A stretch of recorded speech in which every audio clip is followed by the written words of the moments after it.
The Kawasaki ZR 1400, everyone. Welcome back to another video on this epic motorcycle. Now, today we're going to be discussing motorcycle ergonomics and how much they really matter. Now, for me personally, ergonomics aren't one of those things that I really think about all that much on a motorcycle. The thing I care more about is the riding experience, because if, for example, you are riding a super sport or something like that and the ergonomics suck, they're really uncomfortable, your wrists hurt, your knees hurt, your back hurts, things like that, but the riding experience is phenomenal, you're probably going to forget about how uncomfortable the bike is because you're having so much fun.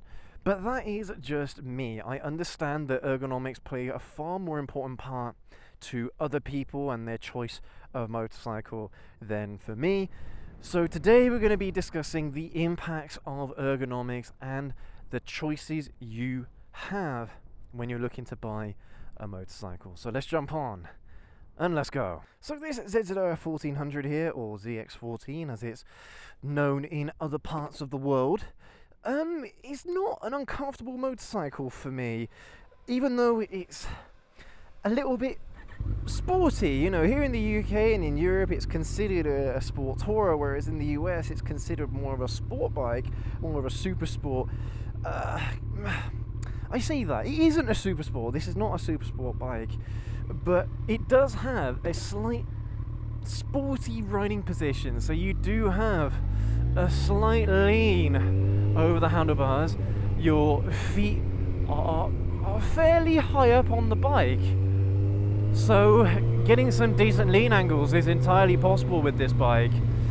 Track daying it and things like that isn't something that I've done, but other reviewers have said that it's pretty good on track. It's surprisingly good on track, especially when you compare it to bikes that are smaller and lighter and that are more designed for track use. But even with a bike like this that is slightly sporty, isn't really all that uncomfortable, people will still make modifications to bikes like this. They'll get handlebar risers so the handlebars sit up a little bit taller. They'll get adjustable foot pegs so they can either lower them, or I mean you can get ones that you can lower or you can set them up a little bit higher, but I have seen older riders that just get lowered foot pegs a full stop, so it's a little bit more comfortable around their knees. So even if you do buy a motorcycle that isn't really ergonomically fit for you, there are lots of modifications that you can do that will help an awful lot. So yeah, just keep that in mind, you guys, alright? When we're talking about this, keep that in mind, that whatever bikes that you decide to buy, if there's something not quite right with it, or that's something that you don't like, then there's usually a mod that you can do to fix it. Like if you are a smaller rider, a shorter rider, say, I don't know, if you're 5'5" and under, then getting a lowering kit for the bike might be one of those, it might be a good purchase. My Blackbird has got a lowering kit on it that was installed by the previous owner. I am looking to remove the lowering kit if I can, and they're usually quite cheap and really easy to install for a mechanic, so it really isn't a big deal really. If you are a shorter rider and you're riding a taller bike and maybe you're struggling to tiptoe it on either side, you can get a lowering kit that will help a lot with that as well. So despite the fact that there are lots of mods available, a lot of people, they don't really like to touch the bike. You know, the bike is as it is and they ride it as it is, like I do. I'm one of those riders. I won't really modify a motorcycle for ergonomics because I want to ride it the way how the manufacturer intended. So picking the right motorcycle can be quite an important factor when it comes to the comfort, your comfort on a bike. So I suppose one question that we could ask in today's video is, what are more comfy bikes? You know, if you're looking to buy a motorcycle and you're worried about not being able to ride it for long periods of time because of the ergonomics, then what are the best types of motorcycles for you?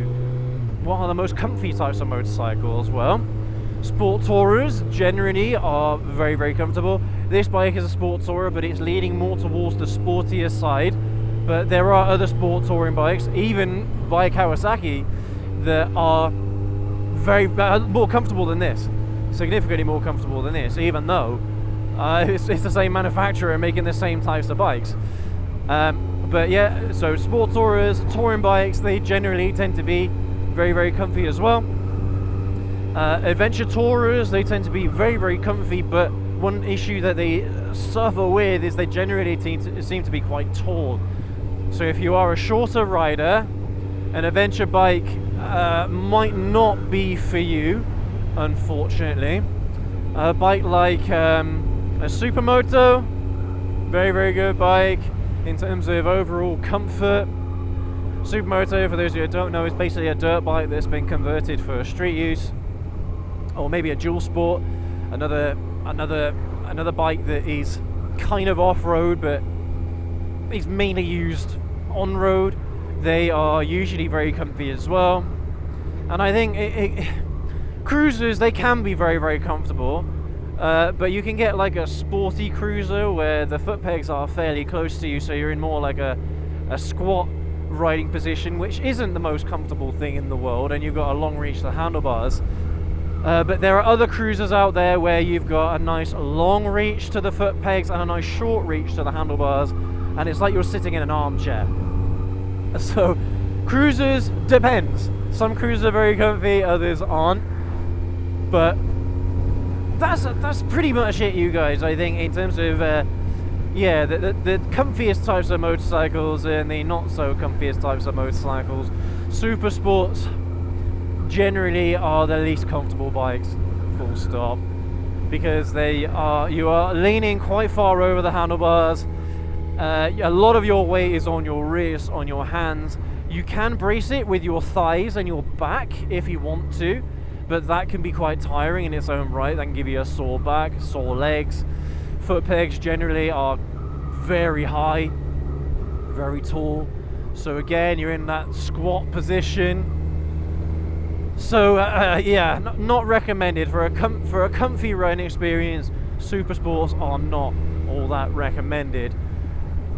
But so really, what you're looking for when it comes to a comfy motorcycle, what you're looking for is a straight back.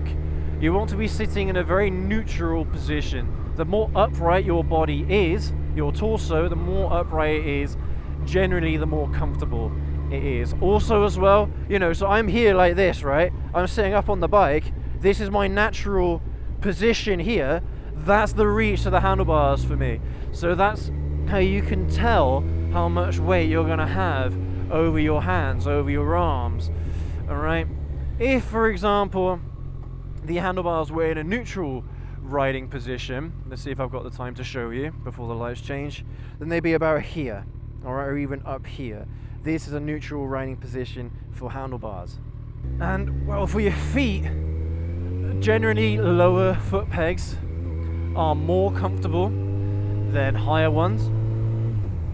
Foot pegs where your knees are over 90 degrees or at 90 degrees. Anything shorter than 90 degrees, that's when potentially it's going to start getting less comfortable for you.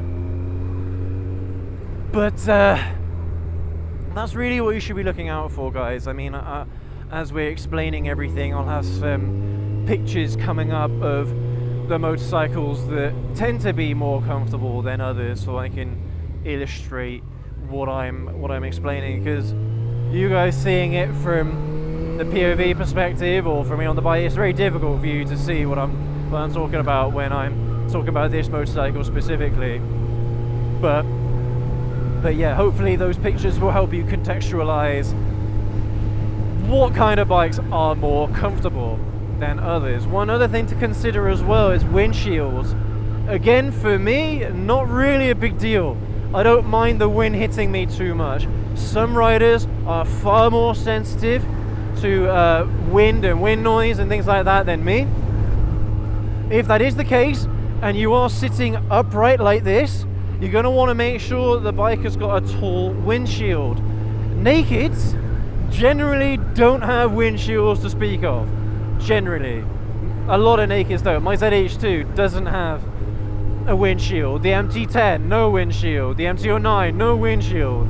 Nothing to speak of. Even the Super Sports and the Sport Touring bikes have got a little bit of wind deflection. So the idea is that it goes over your head rather than straight into your face. But like I said, again, for me, not a big deal. I don't care about that as much as other riders would. But that is something else to potentially consider. Also, the mirrors are one of those things that can get quite annoying for some riders. You know, mirrors like this, I don't mind mirrors like this. They're quite big. There's lots of vision behind me. I don't know if you guys can see it from the POV here, but from my perspective, there's lots of vision. Very, very good. But then you got on naked, you've got wing mirrors that are stuck to the handlebars, and they're very, very close to you. So, again, not very practical. So another modification that you could do is get handlebar mounted wing mirrors, either ones that come up like this or ones that go underneath. On sport bikes where you're leaning over, generally it's better to get mirrors that are underneath handlebars, generally. But on more touring oriented bikes, generally it's better to have mirrors that are more up in this direction here. But again, that's something that you can play around with, you know, something you can mess around with on your own bikes. See what is most comfy for you, what you prefer. You know what I mean? What else, you guys? What else do you care about? Things like gear indicators. A lot of motorcycles don't come with gear indicators. Not specifically an issue with ergonomics, but it's a feature that riders would feel more, some riders would feel more comfortable with than others. For me, again, not a big deal. Bikes like the ZR here, or bikes that have got the full color TFT displays, generally have got gear indicators. But a lot of older bikes, especially ones past like 2015 and before, generally they don't have gear indicators. Not a big deal, but again, that's something else that maybe you'd want to consider as a feature of your comfy riding experience. You know what I mean? Just having that comfort of knowing what gear that you're in. But I mean, what else, you guys? What else is there? On a lot of bikes, you can get adjustable brake levers. On this ZR here, it is adjustable. Not all bikes have got adjustable brake levers, but a lot of them do. But maybe that's something else to consider. To be honest with you, because this ZR has got an adjustable clutch lever as well. As handy as that is, again, I've ridden lots of bikes that don't have adjustable clutch levers, and I've not had any issue with that. I've not had any issue with non-adjustable brake levers. I don't really mind so much. So, where you going, bud? Where you going? Oh, it's the wing mirror that's coming in a little bit. I need to get some Loctite on this bolt because I took it in fairly frequently. Yeah, if I get some Loctite on it, it should keep it in place.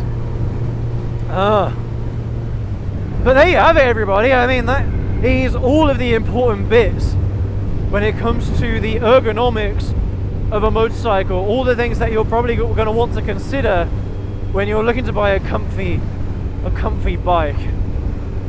A bike that has got everything that you need for your own comfort and the dashboard to match. Oh, that's a Blackbird. Nice.